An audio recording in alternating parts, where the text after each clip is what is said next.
J'ai peut-être une anecdote à vous raconter. J'aime bien les questions de cet abonné, il allait chercher les questions pointues. On avait plusieurs personnes qui se demandaient ce que vous pensiez de cette chanson, si vous la connaissiez déjà, et puis si vous la connaissez, ce que vous en pensez. Ce que vous allez voir dans cette vidéo est tout simplement une première sur YouTube. La garde suisse du pape a pour la première fois invité un vidéaste YouTube dans ses quartiers, et surtout ils ont répondu aux questions que vous leur avez posées, et c'était hyper intéressant. Pour vous donner un peu de contexte, cette invitation fait suite au mini-documentaire que je vous ai proposé à leur sujet, dont ils ont eu d'ailleurs la gentillesse de me dire du bien, et suite à quoi ils m'ont donc proposé de venir les rencontrer au Vatican. C'est bien sûr avec plaisir que j'ai accepté cette invitation, et cet entretien était une première pour eux comme pour moi. Alors de ce fait, il faut que vous le sachiez, tout n'était pas parfait côté vidéo, mais l'essentiel y est. Vous allez découvrir au travers de vos questions la réalité et le quotidien des hommes composant la prestigieuse garde suisse pontificale. Bonjour Vice-Caporal Sinotti, Bonjour. Merci beaucoup à vous de nous accueillir ici Merci. au Vatican et puis plus particulièrement dans les quartiers suisses. L'idée aujourd'hui, ça va être de vous poser les questions, de vous partager les questions qui nous ont été posées, qui sont à votre intention sur les différents réseaux sociaux, et de vous les poser à vous, autant que à ceux de vos camarades qui sont disponibles et qui souhaiteraient se prêter au jeu aussi. Je vous propose qu'on commence dès à présent. Je me présente rapidement, je suis le vice-caporal Cinotti Elia, ça fait maintenant 4 ans que je suis à la garde suisse. Je suis rentré en 2019, octobre 2019. Avant ça, j'étais dans l'armée suisse en tant qu'officier, c'est-à-dire que je gère toute la partie, disons, médiatique de la garde suisse. Je suis aussi le porte-parole de la garde suisse lorsqu'il y a des choses importantes à annoncer, heureusement pas toujours. Et accessoirement, je fais encore du service, encore en uniforme, donc je ne suis pas totalement détaché encore du service. Et je suis sous-officier donc depuis 2022. Bonjour Gaëtan, merci à vous également de nous accueillir ici aujourd'hui. La première question donc, nous vient de Twitter, c'est Anthony qui se demandait quels étaient les grades au sein de la garde et s'ils sont différents des autres armées. Alors pour tout ce qui est des grades chez nous à la garde suisse pontificale, finalement elle ressemble exactement à la hiérarchie militaire qu'on a à l'armée suisse, avec quelques différences toutefois, comme par exemple l'albardier. Ça n'existe pas, étant donné qu'on ne porte pas d'albarde à l'armée suisse. Et puis sinon, il y a des grades supérieurs qui n'existent pas à la garde suisse.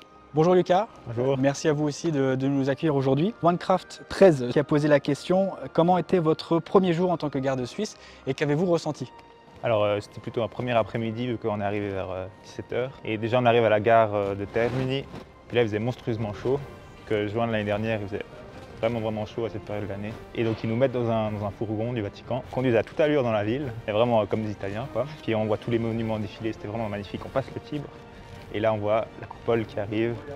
Et hop, on passe devant les gardes à Sainte-Anne. Et après on arrive et puis ils nous ont montré notre chambre, et les premières théories, le repas du soir et puis... Et c'était la première fois pour vous à Rome? Non, c'était la troisième. Alors on a une question qui est effectivement revenue à plusieurs reprises qui concerne le recrutement des gardes suisses. Comment est-ce que ça se passe? Quelles sont les qualités à la fois physiques et intellectuelles qui sont requises et quel est le processus? Est-ce que vous pouvez nous partager ça? Pour être un garde suisse, il faut déjà satisfaire une série de critères. Comme par exemple être suisse, être d'entre 19 et 30 ans au moment de la candidature, avoir au moins effectué son service militaire, disons la base, on va dire l'école de recrue, 4 mois. Il faut être catholique, il ne faut pas avoir d'ennui avec la justice, il faut avoir aussi une lettre de mœurs de la part du chapelain, il faut être 1m74 minimum pour entrer dans la garde suisse. Et donc c'est déjà ces critères qui rendent disons, un peu la sélection déjà un peu difficile dans le sens qu'il n'y a pas tout le monde qui peut devenir garde suisse. Ensuite il y a 2 sélections, il y a une première qui s'effectue dans un centre de recrutement en Suisse où on va un peu pendant 3 heures plus ou moins un peu contrôler le profil du candidat, on va faire des tests on va dire disons psychologiques, on va aussi un peu analyser le candidat un peu sous ses formes un peu plus disons personnel, on va lui faire un entretien qui peut durer assez longtemps, où on va un peu définir un peu la personnalité du candidat. Ensuite, ce dossier est transféré ici à Rome, où il va être étudié par le commandant en personne, qui est responsable donc, du recrutement, on va dire.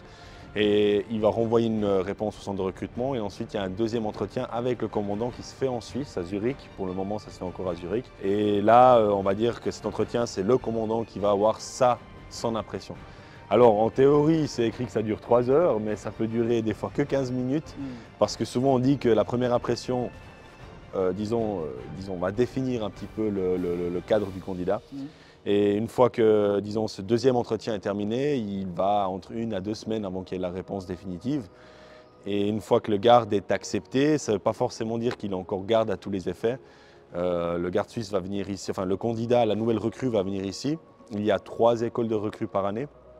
Il y en a une en janvier, une en juin et une en septembre. Donc actuellement, il y en a une qui vient de commencer il y a 16 jours de ça. Et là, on va le premier mois faire toute la partie, disons, un peu plus, on va dire, qui regarde le service d'honneur. L'italien, les connaissances du lieu. L'italien, d'ailleurs, au passage, c'est 3 heures plus ou moins par jour, presque d'italien intensif par jour. Parce qu'ils doivent au moins atteindre le niveau A1, je crois, après 1 mois et demi déjà, il aurait déjà un 1, et c'est déjà immense. Hein. Quand on pense à certains gardes qui viennent des régions linguistiques germanophones, c'est très difficile d'apprendre l'italien. Et ensuite, ils vont aussi apprendre à manier l'hallebarde, à marcher au pas. Je ne sais pas si vous voyez le sol ici, mais si on sait marcher au pas sur ce sol, normalement on est capable de marcher partout au pas. Et puis après ce 1 mois de formation, ils vont 1 mois en Suisse, ils retournent en Suisse, au Tessin et Isonne pour être précis. Et là avec la police suisse et de temps en temps aussi l'aide de l'armée suisse, il y a des formations un peu plus, disons, axées sur la sécurité, tactique, tir au pistolet, tir aux armes longues aussi, etc. Et puis défense à main nue, etc. Il y a plusieurs personnes qui se posaient la question, c'est Lilicat, Pablo, Boutet et Griffon-d'Or. Ils se demandaient si vous avez toujours pensé à devenir garde suisse. Alors toujours non, ça a été un concours de circonstances pour ma part. À 17 ans, je rêvais de devenir policier. Je savais que mon objectif ultime serait la police, mais j'étais un peu en recherche de quelque chose de différent dans ma vie. Je cherchais un peu un sens à ma vie. Et je suis tombé sur une des vidéos de promotion pour la garde et je me suis senti vraiment appelé à ce corps prestigieux. Et je me suis dit, waouh, il y a des gardes suisses qui partent 2 ans et 2 mois au Vatican, c'est exceptionnel. Et avec ma curiosité, j'ai été chercher un peu sur Internet. C'est comme ça que je suis arrivé ici. Ouais. Donc c'est vraiment une vocation, un appel, en quelque sorte, pour vous. Ça a été, vous avez entendu parler de la garde et c'est ce qui vous a, derrière, ça vous a parlé. Tout à fait. Mais il n'y a pas, à mon avis, il n'y a pas de parcours typique pour devenir garde suisse. Moi, je prends mon exemple, je suis baptisé catholique, mais moi, j'ai fait tout le processus, confirmation, première communion en confirmation sur le tard, je l'ai fait que vers 18 ans. Mais pas parce que je voulais devenir absolument garde suisse, c'est juste parce que j'ai senti l'appel un peu plus tard, on va dire comme ça. Je connais aussi des gardes qui sont venus par recherche de l'aventure aussi. Mais il faut comprendre une chose, aujourd'hui la garde suisse, ce n'est pas une institution qui propose un compte vacances pendant 2 ans. Hein, je veux dire, il faut quand même que le garde qui vient ici comprenne l'univers et comprenne un peu, disons, aussi l'enjeu. Nous, on a besoin d'un garde qui ne soit pas trop militaire, mais non plus pas trop religieux. On a besoin de quelqu'un du milieu. Et il n'y a pas, je pense, de parcours typique parce que chaque personne est différente. Par contre, une fois qu'il met l'uniforme, alors là, oui, il se fond dans la masse. Et c'est plus forcément Gaëtan, Lucas ou Elia, c'est le garde suisse. Il y a juste une personne qu'on appelle par son nom de famille, c'est le commandant parce que c'est lui qui représente toute la garde suisse. Mais sinon, le reste, on est des composants de la garde et puis on doit faire fonctionner la machine. Ouais, donc il n'y a pas vraiment un parcours typique. Ça concerne la question de Achillion sur YouTube. Il se demandait si les touristes qui visitaient le Vatican étaient toujours respectueux avec les gardes suisses. Et si jamais, lorsque ce n'était pas le cas, comment est-ce que vous réagissez? Oui, alors je dirais que 98% des touristes sont très respectueux, très gentils. Après, le 2% qui pose problème, ou 1%, un peu comme les commentaires sur YouTube, oui. La même chose. Et quand il y en a qui se comportent mal, on leur crie dessus, c'est normal. Donc vous recadrez simplement la situation et vous remettez la personne, vous indiquez à la personne qu'elle doit... À sa place. Ouais, d'accord, très bien. Et est-ce qu'il y a un protocole particulier par rapport à ça, ou c'est quelque chose que vous apprenez, ou c'est quelque chose que vous faites spontanément? On l'apprend en service aussi, en copiant ce que font les gardes plus expérimentés. Puis au bout d'un moment, on arrive assez bien à gérer. On sait quand quelqu'un va peut-être faire quelque chose et puis on recadre tout de suite, sans trop réagir non plus, vu que plein de gens autour. Oui, puis la plupart du temps, il n'y a pas besoin de trop réagir, il faut juste être clair. Est-ce qu'il y a un nombre d'heures consécutives maximum que vous pouvez être amené à faire? Est-ce qu'il y a un nombre d'heures maximum aussi de façon générale que vous pouvez faire pendant 1 mois par exemple? Oui, alors je dirais que notre emploi du temps il est sur 150 heures minimum par mois. Ce nombre d'heures est à chaque fois dépassé. Il faut bien penser que le pape décide de sa planification Et donc on est un peu amené à travailler pendant plusieurs heures d'affilée. Et on peut aller jusqu'à 250 heures par mois. Donc c'est là que vraiment le service de la garde suisse prend tout son sens, parce qu'on donne finalement tout ce temps pour l'église, pour le pape. Et donc voilà, ça peut être très, très condensé. Et il y a des moments où on a des moments de pause et c'est un peu plus léger. En savoir un peu plus aussi, comment est-ce que ça se passe par exemple pour les congés typiquement? Alors pour les congés, on a à chaque fois 4 semaines de prévues par année. Donc ces 4 semaines, on doit les dispatcher selon nos désirs en fait. Et puis ensuite de ça, il y a le département de la planification qui gère en fait les disponibilités de chacun et qui fait en sorte que tout le monde puisse prendre des semaines de vacances. On a des blocs de 15 jours et de 9 jours à respecter. Et puis ensuite, on peut varier nos jours restants comme on le souhaite. D'accord. On a eu plusieurs fois la question, principalement sur YouTube, de personnes qui se posaient la question, qui souhaitaient savoir s'il y avait une durée de service qui était prédéfinie au sein de la garde ou pas. Alors, un garde, il s'engage pour 26 mois. Donc, dans les 26 mois sont compris les 2 mois de formation, donc ça fait en total 26. Après ces 26 mois, le contrat, il est de manière tacite renouvelé. Il n'y a pas qu'on signe le premier contrat, mais une fois qu'on a signé, on peut rester jusqu'à 25 ans de service. 25 ans, c'est le maximum, à part les officiers qui ont une dérogation, ils ont des contrats de 5 ans, donc ils peuvent aller beaucoup plus loin. Notre commandant, il a, je crois, passé 35 ans de service, par exemple. Pourquoi 25 ? Il faut vous imaginer, c'est une vie à 360 degrés, 7 jours sur 7, 24 heures sur 24. Avant, on parlait des vacances. Oui, c'est bien beau de planifier, mais souvent, si le pape décide de faire un voyage, là, à droite, à gauche, souvent, les sous-officiers sont rappelés ou écourtent leurs vacances, etc. S'il y a le Saint-Père venait à manquer et il faut élire un nouveau pape, les vacances sont toutes supprimées, on retourne.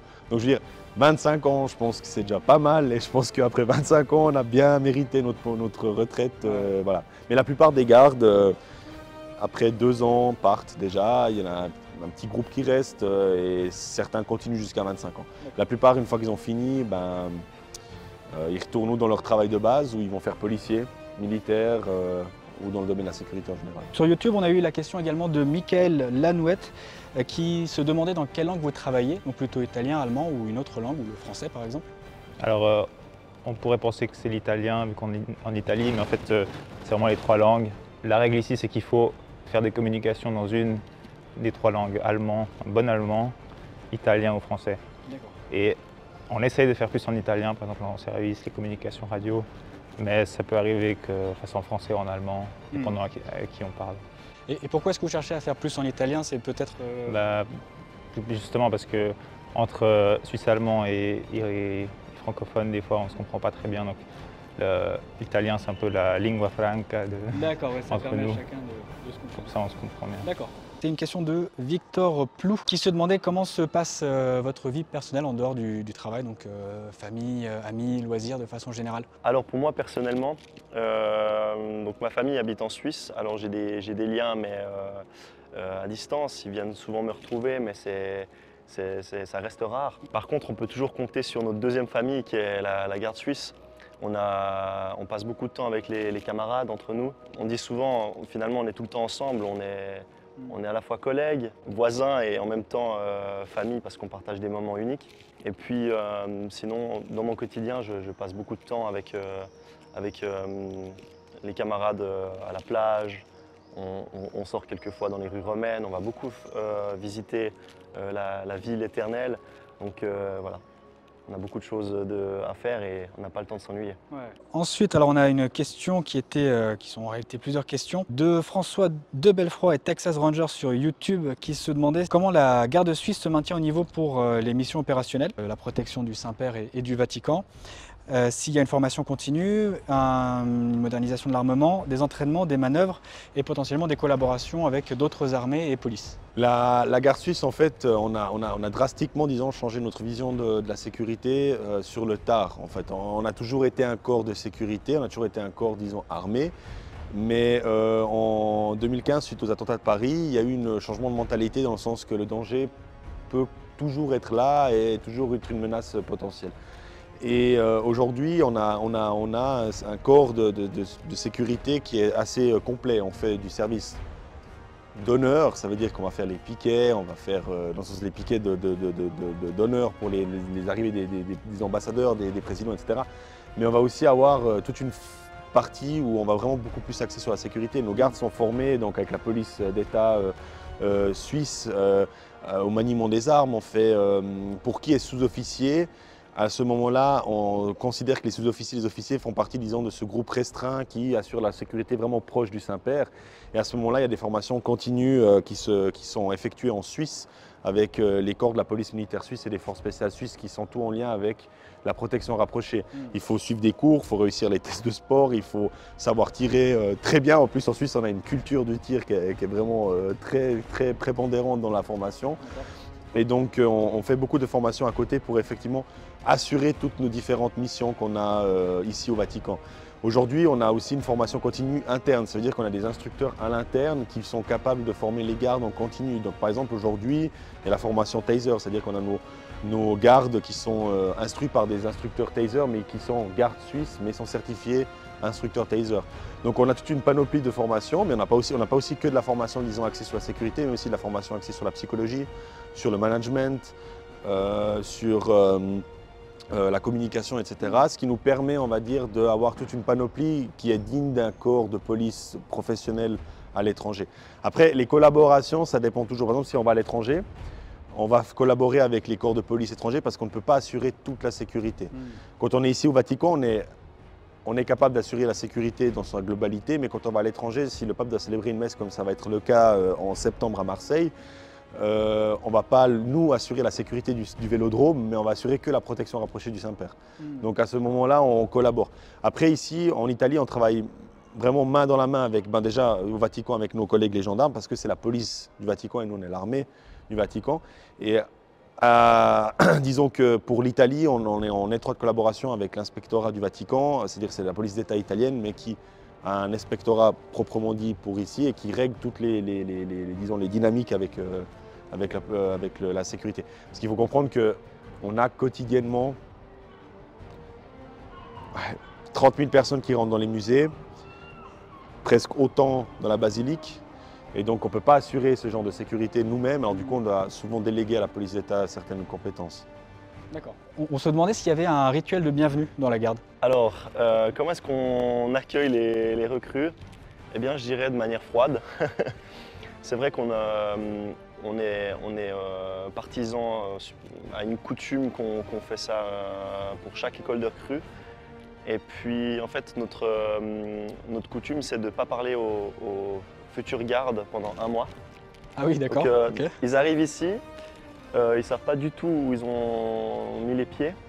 Et puis en plus de ça, personne ne leur parle. Alors oui, bien sûr, les phrases de tous les jours, bonjour, merci, etc., ça va de soi. Mais les relations plus approfondies,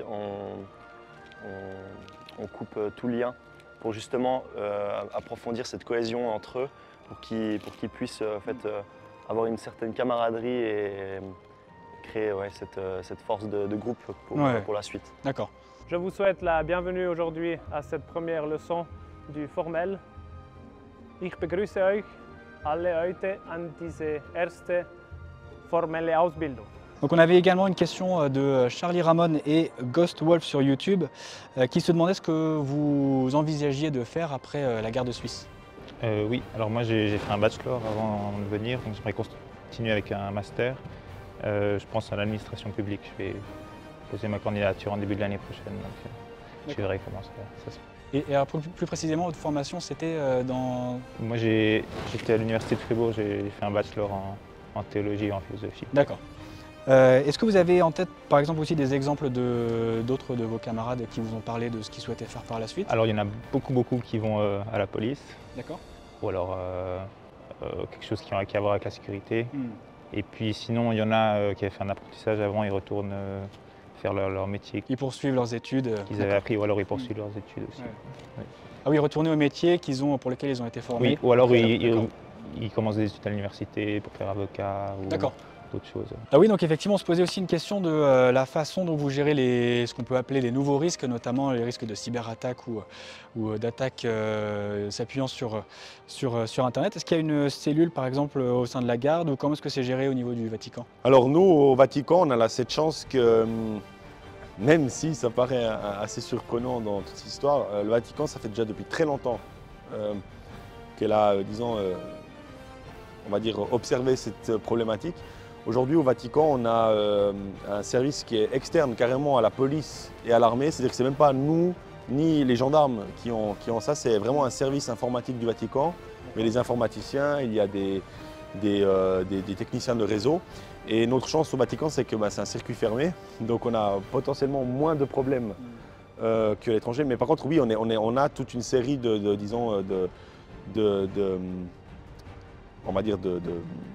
garde-fous pour contrer une potentielle attaque cyber dans le domaine du cyber. Après, aujourd'hui, nous, par exemple, la garde, on a aussi presque encore, il nous manque encore quelques éléments, mais on a presque déjà achevé notre transition digitale. On a une application, on a des tablettes de service, on a un système qui est beaucoup plus rapide, on a aussi une messagerie cryptée, on n'est plus sur WhatsApp, ce qui faisait un peu défaut encore il n'y a pas longtemps dans certains corps armés. On a aussi une étroite surveillance de nos différents plateformes internet afin que justement pour protéger la vie privée des gardes. Et donc aujourd'hui on a essayé de développer ce côté-là parce qu'on sait que pertinemment qu'aujourd'hui disons que le monde virtuel est devenu une menace assez constante. Surtout ce qui est en lien avec nos applications par exemple, elles sont toutes cryptées, mais parce qu'aujourd'hui on s'est rendu compte que l'information est beaucoup plus rapide. On ne peut plus imprimer une feuille et puis le distribuer sur chaque poste de service. On a une question de Pablo Boutet sur YouTube qui se demandait quel regard vous aviez sur l'histoire de la garde suisse. Alors c'est une bonne question. À titre personnel, je pense que j'ai un regard de fierté, d'amour pour la patrie. Et puis pour moi, c'était, ça a été un service porteur de sens. Et je fais ce service vraiment pour vous rendre hommage à mes ancêtres qui ont déjà été là. Et puis c'est vraiment une fierté très forte de pouvoir faire partie de cette garde prestigieuse, tout simplement. Et concernant votre motivation, le moteur principal d'un garde suisse, est-ce que pour vous, et peut-être pour vos camarades aussi, est-ce que c'est plutôt la religion, le pape ou la garde, en tout cas l'esprit de corps qu'il pourrait y avoir autour de la garde? Alors on a à peu près 120 gardes et je pense que chaque garde a sa motivation particulière. Pour moi c'était plus dédier 2 ans, faire quelque chose pour le pape, pour l'église, à ma façon, trouver ma manière de contribuer à tout ça. Mais je pense qu'il y a plusieurs moteurs et des fois on en trouve sur le chemin. Par exemple la camaraderie, l'histoire ici, faire des visites ou parler avec des gens. Découvrir des nouvelles choses. Donc ça peut évoluer aussi.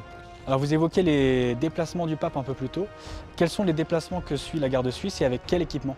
Alors quand on voyage à l'étranger, quand le pape va à l'étranger ou en Italie, ça revient au même parce que c'est considéré comme étranger. On a toujours, disons, des différentes périodes où on va faire des reconnaissances. On travaille toujours en étroite collaboration avec la gendarmerie qui, disons, un peu surplante un peu, disons, toute l'organisation avec le protocole du Vatican. Une fois qu'on va sur place, on va définir les dangers, mais aussi les difficultés à avoir pour un voyage. Je pense par exemple en Irak, quand le pape allait en Irak, la difficulté résidait dans le déplacement du Saint-Père dans les différentes zones où il voulait visiter, parce qu'il y avait des zones qui étaient sous contrôle kurde ou des zones sous contrôle irakienne, donc ce qui donnait un peu une difficulté dans ces déplacements. Et on va faire plusieurs reconnaissance et puis ensuite normalement une semaine avant, ça dépend des fois la longueur du voyage, ça peut être même 2 semaines avant, on va sur place et on va préparer tout le voyage. Alors l'équipement il varie en fonction des dangers. C'est clair que si vous allez en Irak ou bien au Congo ou bien au Sud-Soudan, l'équipement va être beaucoup plus lourd. Si c'est un voyage un peu plus, disons, tranquille, ça veut dire l'Italie ou bien l'Hongrie ou etc., l'équipement va être légèrement allégé. Mais après, il faut comprendre que quand on fait de la protection rapprochée, vous pouvez être le mieux équipé au monde, le danger il est constant, il est toujours là et souvent c'est vos mains la meilleure arme et ce n'est pas l'armement que vous avez autour de votre ceinture qui va vous aider. Et bien sûr le fait de discuter avec les personnes, donc le parole aussi. Mais voilà, nous on suit le pape de manière constante, c'est un peu notre mission principale, on ne peut pas disons trop le laisser faire ce qu'il veut. Même si avec le pape actuel il a un peu disons cette manière de faire un peu ce qu'il veut, mais voilà. Mais disons que c'est quelqu'un qui a toujours une certaine attention auprès de nous aussi avec ça et c'est un travail qui est assez intéressant. En complément de ce que nous venons d'aborder, certains se posaient la question de savoir si vous aviez également le statut de militaire dans l'armée suisse. Alors vous avez en partie répondu au travers de la formation, mais actuellement, en tant que garde suisse, vous faites partie de ce qu'on pourrait appeler l'armée régulière du Vatican et non plus de l'armée suisse. Non, on doit demander un congé militaire quand on vient ici, auprès des différents bureaux de militaires en Suisse. Donc en réalité, voilà, moi quand j'étais par exemple lieutenant dans l'armée suisse, je suis revenu ici, j'ai recommencé à zéro, j'étais une recrue et donc je suis parti, disons, je suis en congé militaire, encore aujourd'hui. En plus on paye les taxes, en plus au passage nous on paye les taxes parce qu'on est, même si voilà, on est comme n'importe quel citoyen suisse qui est en congé, mais il doit quand même payer les taxes parce qu'on manque ces années à l'armée suisse. Mais voilà, on est considéré comme militaire du Vatican et donc on est citoyen du Vatican, etc. On ne perd pas notre nationalité suisse, loin de là, on la garde, mais on n'est pas considéré comme militaire actif en Suisse. Et oui, donc vous êtes également citoyen du Vatican. Oui. D'accord. Ouais, on est à tous les effets. Donc, après, c'est une citoyenneté qui est uniquement durant la durée du service. Une fois qu'on a fini, elle n'est plus existante. D'accord. Pas tous ses avantages, hein, la nationalité vaticane. Il ne faut pas imaginer qu'on peut faire ce qu'on veut avec. C'est bien pour les voyages avec le pape parce que c'est vrai qu'effectivement c'est un passeport qui... Ouais. Mais sinon, de 3/4 du temps, les gens ils regardent, ils font c'est quoi et puis on doit expliquer. C'est mieux d'avoir la carte où c'est écrit garde suisse, là c'est plus facile. Mais c'est vrai que c'est pas facile tous les jours. Le passeport suisse fonctionne mieux. Donc il y a vraiment un passeport... Oui, on a un passeport de service pour les voyages, puis après on a un passeport civil. Mais le passeport civil, oui, il est bien, mais c'est souvent les femmes des gardes, ceux qui sont mariés, ou les enfants des gardes qui utilisent parce que des fois, effectivement, ça aide pour certaines choses. D'accord. Alors ensuite, on avait effectivement une question un peu plus musicale qui nous a été posée à la fois sur Twitter et YouTube concernant la fameuse chanson du groupe de métal Sabaton qui a fait une chanson au sujet de la garde suisse qui s'appelle The Last Stand. Je vous mettrai d'ailleurs le lien en description de la vidéo pour que vous puissiez l'écouter. Donc on avait plusieurs personnes qui se demandaient ce que vous pensiez de cette chanson, si vous la connaissiez déjà, et puis si vous la connaissez, ce que vous en pensez. Alors effectivement, je la connais. Merci au groupe de Sabaton de nous avoir rendu cet hommage pour nos gardes qui ont rendu ce service et ce sacrifice donc pendant le sac de Rome, avec ici derrière nous le monument d'honneur qui représente ce fait d'armes. Je connais bien la chanson, je l'écoute au moins 2 à 3 fois par semaine. Quand avec mes collègues, enfin mes camarades, on s'entraîne au fitness ou quand on fait des exercices du marché au pas, comme on appelle dans le jargon, on s'entraîne aussi avec cette musique. Là, j'ai encore des souvenirs de mon école de recrue avec cette musique qui tourne dans les oreilles. Ouais. Et donc, effectivement, ça a été un bel hommage pour la gloire de Dieu et le sacrifice du monde. Alors pour le coup, c'est une question que je me posais moi, mais j'ai aucun doute quant au fait que tout le monde a hâte d'entendre la réponse. Est-ce que vous pouvez nous raconter la meilleure blague que vous racontez au sein de la garde suisse? Alors on a nos blagues secrètes qu'on ne peut pas vous dire. Et c'est en suisse allemand en plus, ça c'est encore pire. Mais sinon, une blague qu'on m'a racontée, alors c'est une dame qui arrive à une des entrées du Vatican, qui a d'abord la garde suisse, et puis elle arrive vers le garde et elle dit mais enfin, je vois qu'il y a les gendarmes juste là derrière, ils sont au second poste de service derrière vous. Alors vous servez à quoi? Le garde pose un moment, il la regarde, puis il dit mais madame, c'est parce qu'il y a les gendarmes que nous sommes ici. Bah oui, d'accord, parce que ça va faire plaisir aux gendarmes. Non, mais...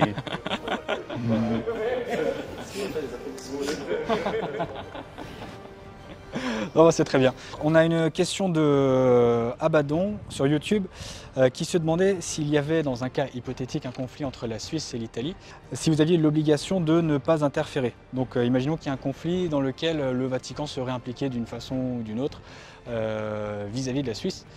Quelle posture devez-vous avoir en tant que garde suisse? Bon, j'espère que ça n'arrivera jamais. Il faut comprendre que nous, on est sous contrat. Hein, donc on a une parole et on la respecte. J'espère jamais que le pape se donne l'idée un jour d'attaquer la Suisse parce que c'est un peu démesuré niveau rapport de force. Bon, on a une petite armée en Suisse, mais elle est mignonne quoi. Mais disons que voilà, on doit suivre qui est le chef. Il n'y a pas un conflit d'intérêts là. Mais c'est vrai que c'est une bonne question. Aujourd'hui, on a par exemple on pourrait la retourner comme ça, cette question. S'il y a un conflit tout court, est-ce que nous, gardes suisses, on est obligé de rester ici ou on doit revenir en Suisse? C'est arrivé durant la Deuxième Guerre mondiale et durant la Deuxième Guerre mondiale, l'armée suisse avait demandé seulement les officiers de formation de retourner. Alors, à l'époque, il n'y en avait pas beaucoup, donc ça facilitait la tâche, mais aujourd'hui, dans la garde suisse, il y a beaucoup d'ex-officiers de l'armée suisse, donc je ne sais pas quel serait le rapport de force par rapport à ça, mais oui, ils ont un droit de rappeler les gens. Mais après, nous, on a un statut assez spécial. Par exemple, la Suisse ne reconnaît pas la garde suisse comme une armée, parce que le service à l'étranger, donc le fameux mercenariat, est interdit en Suisse. Et donc pour quand même permettre d'avoir une garde suisse, parce que c'est quand même pour eux quelque chose d'important, ça s'appelle donc aujourd'hui un service de police. La Suisse reconnaît ça dans sa constitution comme service de police. Ouais, alors qu'en réalité, on n'est pas vraiment un service de police sur les bords, mais ça c'est les fameuses petites zones grises qu'on a. Ouais, d'accord. Oui, alors on a effectivement eu plusieurs questions, notamment sur YouTube, concernant la relation que vous aviez avec le pape. Comment est-ce que vous la voyez? Comment est-ce que vous la vivez? Est-ce que c'est une relation est-ce qu'il y a une certaine proximité ou c'est au contraire très hiérarchique? C'est une bonne question. Merci à l'abonné qui a posé cette question. Alors, à titre personnel, moi, ma motivation secondaire ou tertiaire de rentrer à la garde est effectivement de pouvoir servir le pape François. Pour moi, c'était important parce que je le voyais comme quelqu'un d'extrêmement bienveillant, quelqu'un de proche de ses fidèles et du monde entier finalement. Et en réalité, à titre personnel, en service, je n'ai pas beaucoup de proximité avec lui. Je n'ai pas beaucoup d'occasion de lui parler. On a quand même cette distance professionnelle qui nous oblige souvent à rester professionnel, de ne pas rentrer en contact. Mais le pape François, je le vois comme un capitaine de navire, d'un gros navire, qui s'occupe bien de ses matelots et qui n'hésite pas de prendre la parole ou de venir nous parler. Et avec une certaine sensibilité, je dirais que quand on lui serre la main, quand on échange un peu avec lui, on a l'impression d'être seul face à lui. On a vraiment l'impression qu'il n'y a que nous qui comptons pour lui en fait. Et c'est ça qui est impressionnant avec le pape François. On y a répondu en partie aussi au travers des réponses de vos camarades, mais donc là, Flavius Aetius sur YouTube se demandait il souhaitait en savoir plus de façon générale concernant l'ambiance de travail, les relations entre les gardes ainsi qu'avec le clergé, et si vous participiez régulièrement à des activités ensemble en dehors du travail. Mais aujourd'hui, je pense que la garde, c'est un des univers les plus une des institutions les plus jeunes qu'on a au Vatican, mais aussi une des institutions les plus jeunes en Suisse en général, si on prend aussi avec notre réalité nationale à nous. Je veux dire, on a un renouvellement assez fréquent des générations. Tous les 2 ans, je veux dire, nous, les 2002, 2003, on commence à les avoir en service. Donc pour nous, en fait, on doit toujours un peu tenir la barre haute niveau jeunesse, niveau aussi le monde de la mentalité. Je veux dire, on a quand même des changements de mentalité assez importants. Et donc les relations, elles sont assez bonnes parce que justement, une fois qu'on vient ici et qu'on va dire un peu ce mélange entre nous, c'est un peu comme à l'armée, on retrouve la même expérience qu'on a à l'armée. À l'armée, il faut comprendre que vous avez toutes les couches sociales qui se mélangent ensemble, toutes les langues, parce qu'en Suisse, on en parle 4, c'est déjà pas facile de se faire comprendre. Imaginez-vous à la garde suisse. Et donc c'est ça qui nous amène à un univers assez unique. Et aujourd'hui, quand je pense encore maintenant, quand je suis rentré en 2019, je veux dire, on est tout de suite frappé par ce fait que voilà, on a des grands frères en fait. Oui, il y a une hiérarchie militaire. Là, on ne met pas le compte. Mais on a quand même des grands frères, il y a quand même des anciens qui vous cadrent tout de suite. Je veux dire, on ne peut pas sortir du rail comme on veut et faire ce qu'on veut. Donc il y a l'ancien qui va toujours veiller au grain et qui va toujours un peu remettre à l'ordre les petits jeunes. Donc à la fin, ce qui fait qu'on a une excellente ambiance parce qu'à la fin, justement, on a une cohésion de groupe qui se crée. Il y a beaucoup d'activités extra-services qui se créent. On aime beaucoup voyager. Je pense que l'Italie, c'est un des pays les plus beaux au monde dans le sens qu'il y a tellement de choses à faire qu'en 2 ans, on n'a même pas le temps. Donc on profite de cette expérience-là, on profite aussi d'avoir ces connexions avec le clergé justement. On a des très bonnes relations avec le clergé en général parce que déjà premièrement on représente le pape, donc ça facilite on va dire les choses dans un point de vue. Mais aussi voilà, quand on voyage à l'étranger, quand on voyage en Suisse ou quand on voyage aussi en Italie, les prêtres sont toujours heureux de nous voir et on est toujours bien accueillis et on a toujours un accueil très chaleureux de la part des gens. Alors après bien sûr les gardes suisses, quand ils vont à titre privé, ils ne vont jamais dire qu'ils sont gardes suisses. Mais si on fait des voyages de groupe, alors oui, on s'organise avec le clergé du coin pour justement avoir, disons, un peu des visites un peu plus intéressantes, on va dire.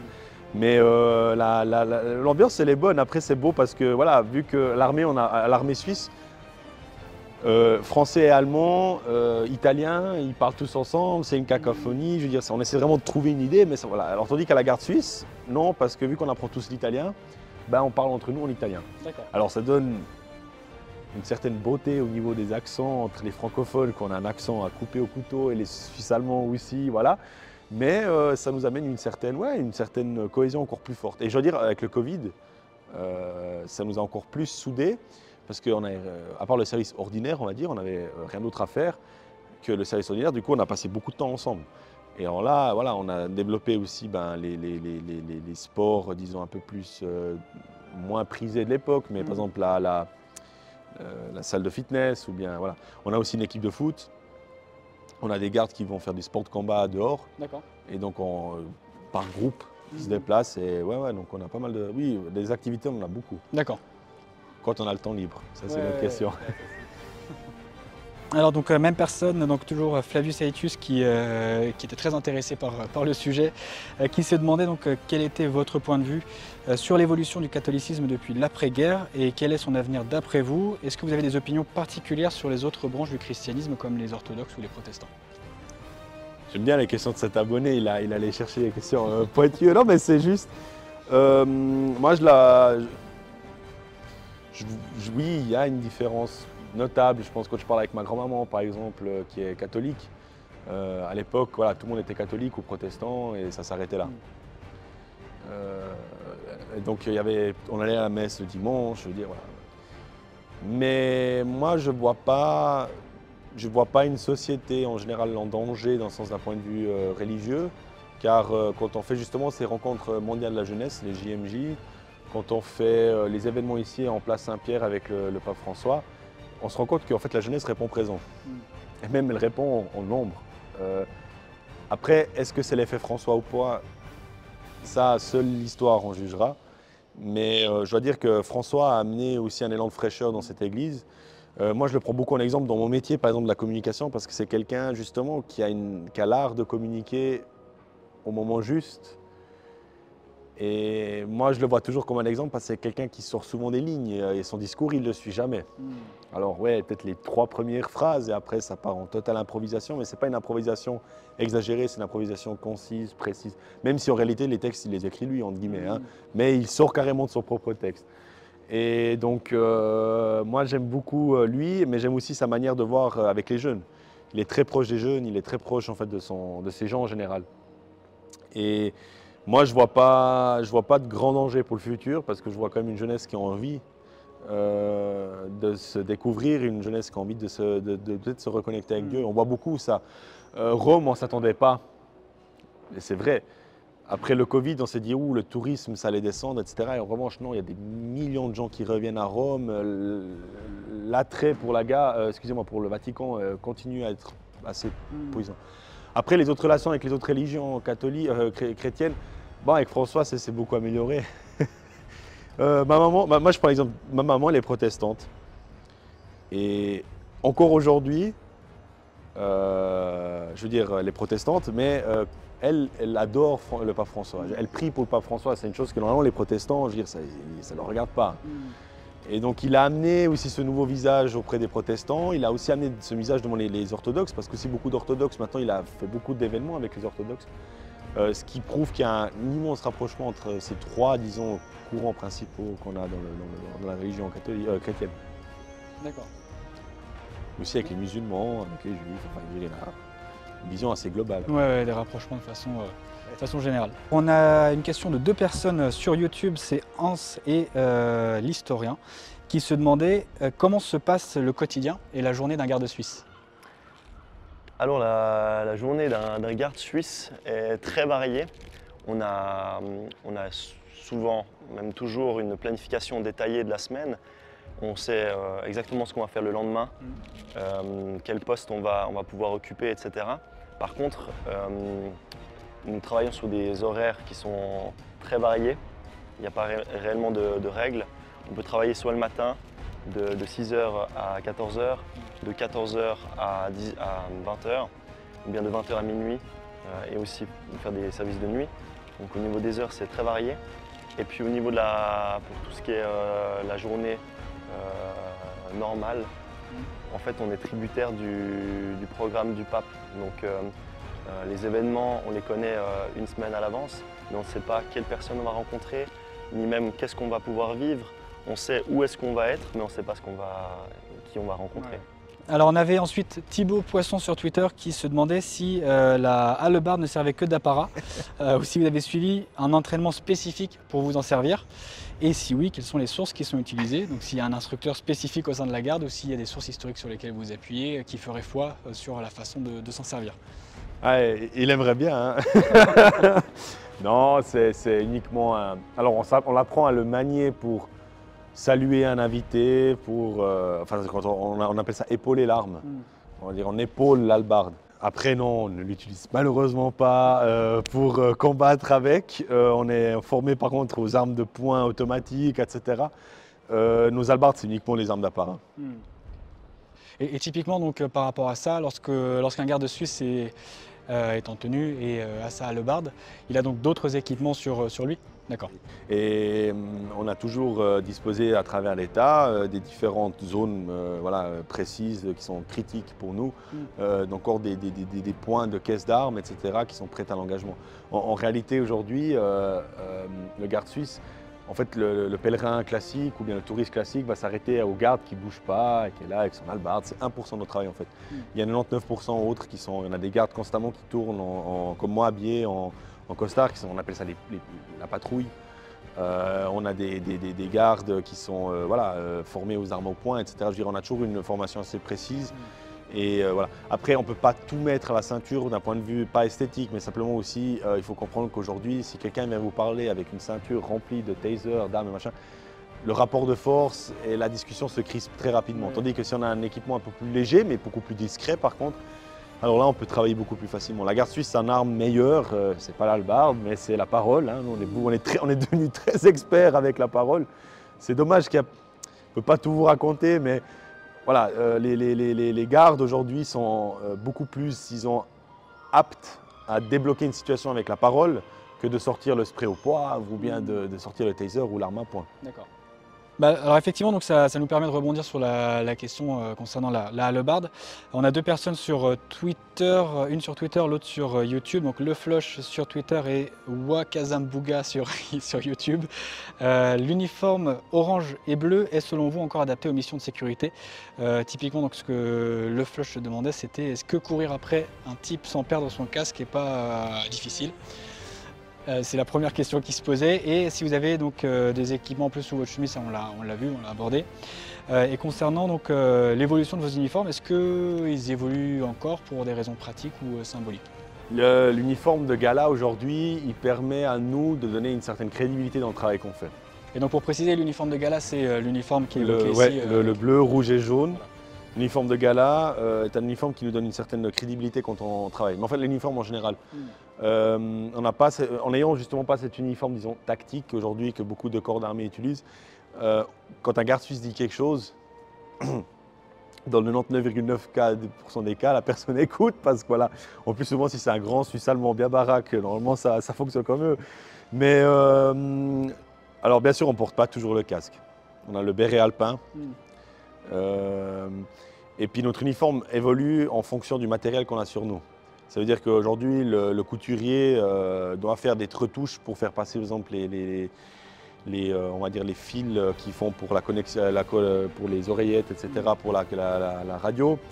On doit, par exemple, une poche pour mettre le spray au poivre. Enfin, je veux dire, on a quand même une certaine des petites touches. Après, on a un uniforme tactique qui est prévu pour les situations d'urgence.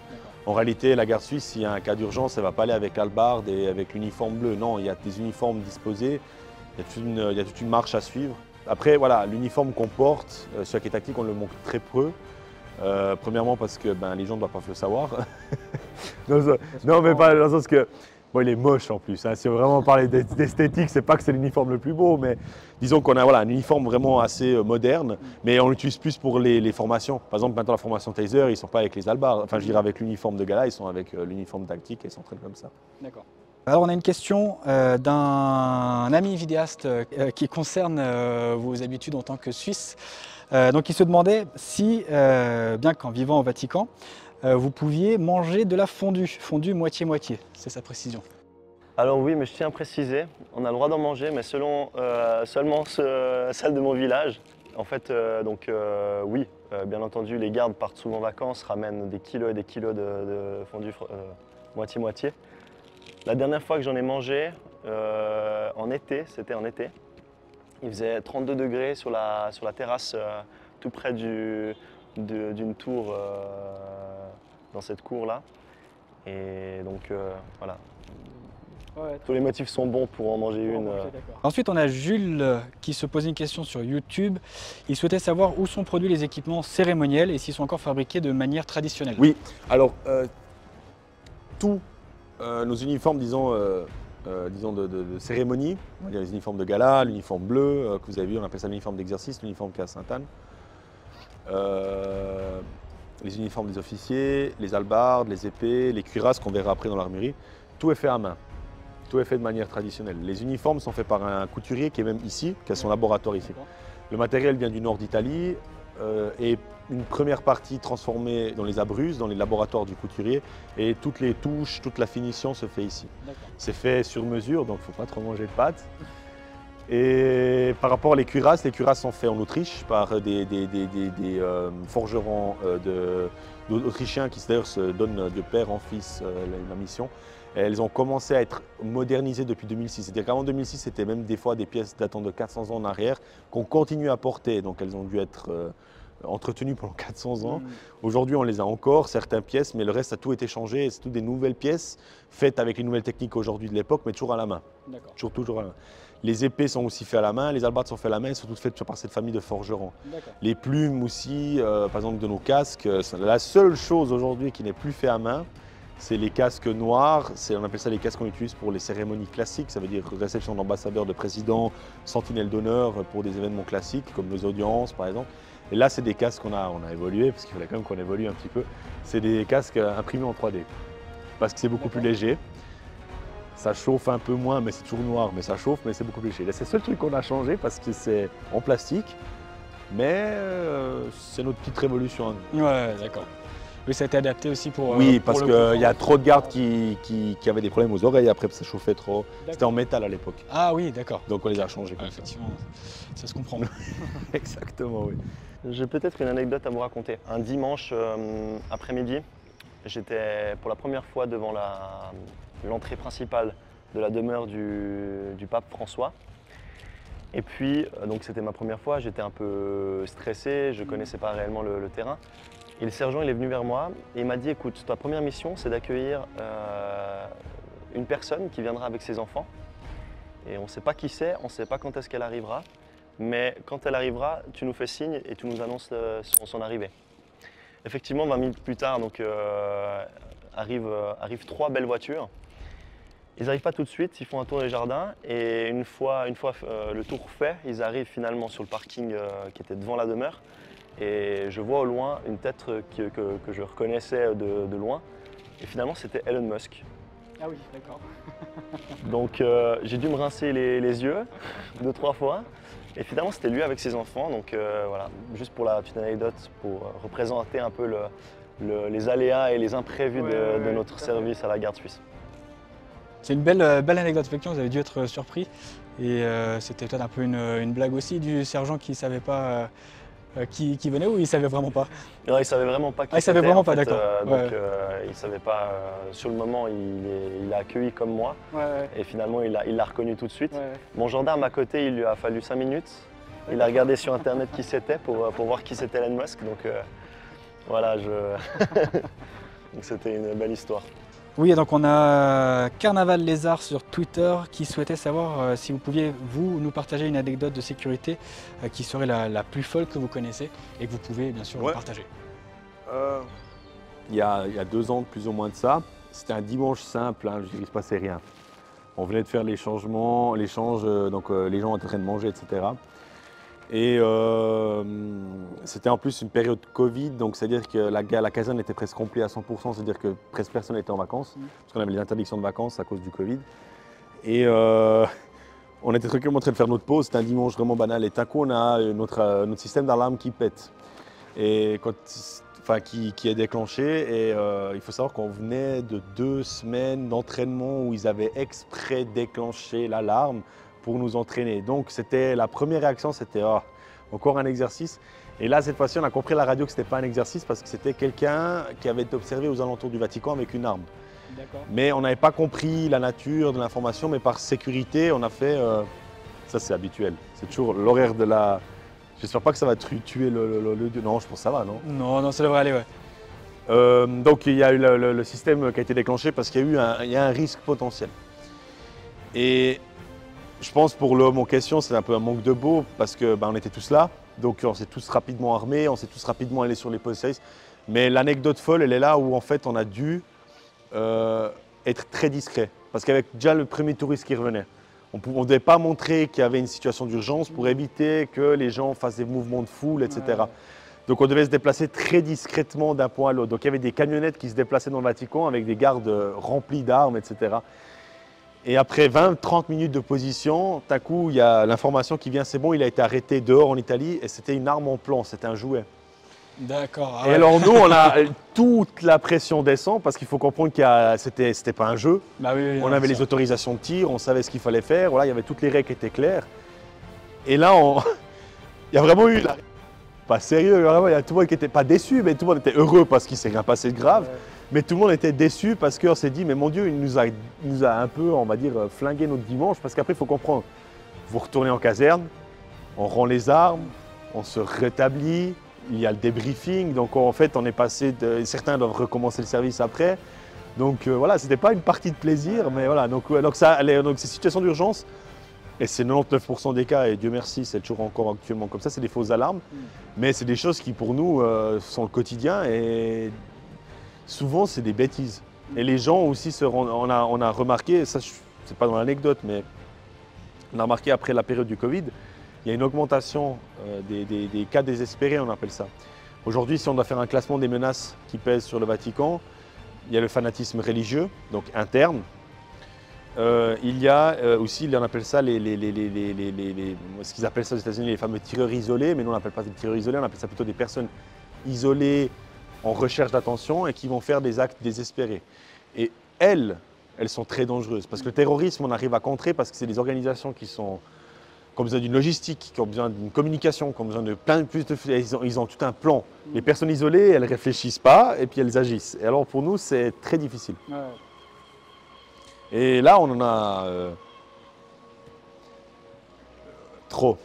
D'accord. Moi, j'y pense maintenant, ça m'est arrivé il y a 3 semaines. Il y a 3 semaines, il y a quelqu'un qui se menaçait de se suicider devant moi. Et, je veux dire, on est jeunes, hein. Ouais, et de voir quelqu'un qui a envie de mettre fin de ses jours devant vous, il ne l'a pas fait, Dieu merci, on a réussi à le raisonner.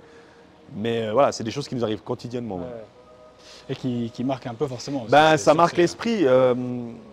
Je pense qu'avec n'importe quel garde que vous pouvez échanger, chacun aura une anecdote de ce genre. Moi aussi, j'ai connu juste après le premier lockdown, après la fin du premier Covid, enfin du premier lockdown avec le Covid, du confinement, voilà, ouais, exactement. On a eu beaucoup de parents qui venaient aux entrées du Vatican pour demander de l'aide d'argent. Et vous devez comprendre, nous, on vit dans une caserne, on va dire, pas grand-chose à se plaindre. C'est quelqu'un de 40 ans qui vient avec des enfants et qui a perdu son travail, ben voilà, vous devez essayer de trouver une manière de l'aider, puis pas aussi qu'il sombre. Mais nous, on est dans un autre état, on n'est pas l'Italie, et donc voilà, donc oui, les gardes ont plein d'anecdotes comme ça. Ouais. En fait, notre travail est assez varié. Ouais. Le pape, les sous-officiers, nous, on a un rapport beaucoup plus proche. Oui. Parce qu'il faut comprendre que le pape, quand il se réveille le matin, la première personne qu'il voit, c'est un Suisse. Et puis quand il va donner le bonne nuit, ceux qui donnent le bonne nuit, c'est un Suisse. Donc là, on est vraiment privé, on est vraiment... on est vraiment dans les premières loges, quoi. Je veux dire, on voit vraiment tout. Et donc les sous-officiers, disons, ils ont un lien un peu plus particulier qui se crée avec le pape. Toujours professionnel, mais toujours particulier. Alors, si vous connaissez bien, bah, vu qu'il est argentin, il a ce petit côté humour qui se crée. Il est très taquin. Et moi, j'ai cette chance d'avoir un bon rapport avec lui. Après, lui, il sait mon travail que je fais. Alors, je vois qu'il me voit en uniforme, il me dit, il se passe quelque chose, il y a un problème. Parce qu'il est habitué à me voir comme ça. Donc voilà, je fais chaque fois, non, tout va bien. J'ai envie de vous voir de temps en temps, parce que sinon, c'est pas drôle. Mais c'est quelqu'un qui, oui, ben, c'est aussi une source de motivation pour tous les gardes. Je pense que vous demandez à n'importe quel garde, il va oublier peut-être qu'il a rencontré un jour Macron, qu'il a rencontré un jour Biden, qu'il a rencontré un jour Elon Musk, peut-être encore, mais c'est une chose peut-être qu'il va vous raconter maintenant. Mais la première chose qu'il va dire, c'est quoi votre moment le plus marquant à la garde? Il va vous dire, ouais, c'est ma première poigne de main avec le pape. Parce que dans ses yeux, vous lisez que voilà, il y a quelque chose. Et moi, j'aime beaucoup ce pape. Aujourd'hui encore, je pense qu'il a encore beaucoup à offrir à la garde et au monde en général. Mais c'est quelqu'un que si vous avez la chance de le connaître un peu mieux, vous vous rendez compte que ça peut être presque votre grand-papa, quoi. Dans le sens que c'est vraiment les petites blagues, etc. Mais il est très gentil, vraiment. Merci beaucoup, vice-caporal, de nous avoir accueillis ici. Donc, c'était ce que vous nous disiez, vous partagiez un petit peu plus tôt, c'est une première pour vous et pour nous aussi, hein, pour la chaîne, de venir comme ça, de partir à l'étranger. Et ça a été un honneur et un plaisir pour nous d'être invités ici. Merci également à vos camarades qui se sont prêtés au jeu. Et merci donc également à vous toutes et tous qui avez soutenu et encouragé ce projet aussi, que ce soit par vos bons mots sur les réseaux sociaux, par vos questions, et puis également par le soutien que vous avez pu apporter sur Tipeee, en particulier à Jarkal, Gilles et Maxime. Merci à vous et on se retrouve tout de suite pour la vidéo suivante.